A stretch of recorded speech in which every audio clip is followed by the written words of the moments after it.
পাওয়ার দাও।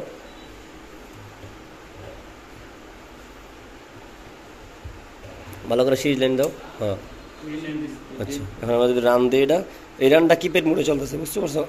আমরা এই যে নিচে হলো গিয়ে প্রথমে PU, মানে এটা আমাদের কিপ্যাড মোড। হ্যাঁ, আর এখন তুমি রান দিলে এই যে বাতিটা জ্বলতেছে, রান কিন্তু ঠিকই হচ্ছে। আর এটা হলো হার্টস, কত স্পিডে চলতেছে, ঠিক আছে?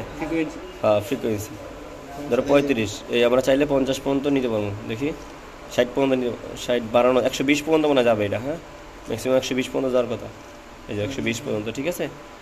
এখন আমরা দেখি এটা ফ্রিকোয়েন্সি আছে কিনা, কোনো ভোল্টেজ আছে দেখো, পরেরটা দেখো কোনো ভোল্টেজ আছে, কোনো ভোল্টেজ নাই।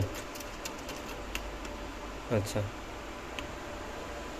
তাহলে মোটর লাগানো তো চলে না, কিন্তু রান ঠিকই আছে।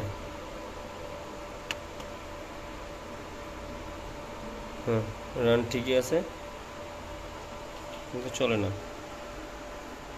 এবার আমরা ফ্যাক্টরি ফুল মারছি, এখন আমরা স্টপ করি। কারণ কিপ্যাডে এই ফরওয়ার্ড রিভার্সে লাগা দাও, চলেনি। দাঁড়াও দাঁড়াও, বন্ধ লোক দেখো, লাগাও, STF লাগাও, চলে? কোনো রান হয়েছে? STR এ লাগাও, রিভার্সে লাগাও, রান হয়েছে? দেখো এবার, দেখো এবার রান হয়নি, দেখো এই যে ছাড়ো, খুলো এটা, স্টপ। এটা হলো RPM, PPM, এটা PU, এটা মুভ, এই যে এক্সটার্নাল।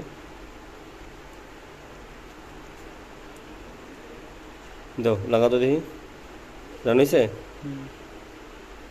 কিন্তু স্পিড আমরা কীভাবে উঠাবো সেটা কিন্তু দেই না, এই জন্য এটা উঠতেছে না। ফরওয়ার্ডে লাগাও, রান হয়েছে? কিন্তু স্পিড উঠলেই এই যে এই লেখাটা বন্ধ হয়ে যাবে, ইন্ডিকেটর বলতেছে না, বন্ধ হয়ে যাবে, ঠিক আছে? মানে এক জায়গায় ধরে রাখো। হুম।